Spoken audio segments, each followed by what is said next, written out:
మరి ఈనాటి మన కార్యక్రమంలో బృహదీశ్వర ఆలయం గురించి కొన్ని విషయాలను మీకు చెప్పబోతున్నాను. అది 1000 సంవత్సరాల నాటి గుడి. అంతేకాదు భారతదేశంలోని అతిపెద్ద శివలింగం ఉన్న గుడి. అదే తంజావూరులోని బృహదీశ్వర ఆలయం. అక్కడ కనిపించే ప్రతి అంశం ఓ మిస్టరీతో పాటు ఆశ్చర్యానికి గురిచేస్తుంది.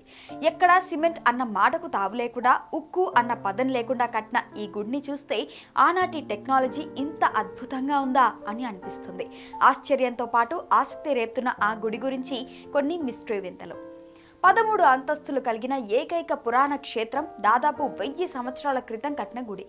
13 అంతస్తులు కలిగిన ఏకైక పురాతన క్షేత్రం, భారతదేశంలో అతిపెద్ద శివలింగం ఉన్న క్షేత్రం, దక్షిణ కాశీగా పేరొందిన ఈ గుడిలో ఎన్నో మిస్టరీ వింతలు దాగి ఉన్నాయి. దాదాపు ఈ శివలింగం 3.7 మీటర్ల ఎత్తు కలిగి ఉంటుంది. పెద్ద నంది విగ్రహాన్ని అక్కడ నిర్మించారు. ఈ విగ్రహం దాదాపు 20 టన్నులు కలిగి ఉంటుంది. ఇంకా ఆశ్చర్యకరం ఏంటంటే ఇది ఏకశిలా విగ్రహం. 2 మీటర్ల ఎత్తు, 2.6 మీటర్ల పొడవు, 2.5 మీటర్ల వెడల్పు కలిగి ఉంటుంది. ఈ ఆలయానికి ఎటువంటి ఉక్కు గాని సిమెంట్ గాని వాడలేదు. పూర్తిగా గ్రానైట్ రాయితో కట్టబడింది. 13 అంతస్తులు గ్రానైట్ రాయితోనే కట్టారు. 80 టన్నుల ఏకశిలతో చేసిన గోపుర కలశం ఈ గుడికే హైలైట్.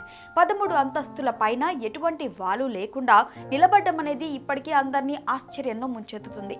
ఇక మిట్ట మధ్యాహ్న సమయంలో ఆ గోపురం నీడ ఎక్కడా పడదు. గోడ నీడ కనపడినా గోపురం నీడ మాత్రం చూడలేము. 80 టన్నుల బరువున్న ఆ కలశాన్ని అక్కడికి తీసుకెళ్లడం అనేది ఆనాటి వేద శాస్త్రజ్ఞులు, రాజుల నైపుణ్యానికి ప్రతీక. ఈ ఆలయ ప్రాంగణం దాదాపు పర్లాంగు దూరం ఉంటుంది. అంటే చాలా సువిశాలంగా ఉంటుంది. మనం మాట్లాడుకునే శబ్దాలు మళ్ళీ ప్రతిధ్వనించవు. అంతటి శబ్ద పరిజ్ఞానంతో ఈ గుడిని కట్టారు. ఇక ఆలయం లోపల అనేక సొరంగ మార్గాలున్నాయి. ఇవి కొన్ని తంజావూరులో ఉన్న కొన్ని ఆలయాలకు దారితీస్తే, కొన్ని మాత్రం మరణానికి దారితీసే గోతులు కలిగి ఉన్నాయని అన్ని దారులు మూసేశారు.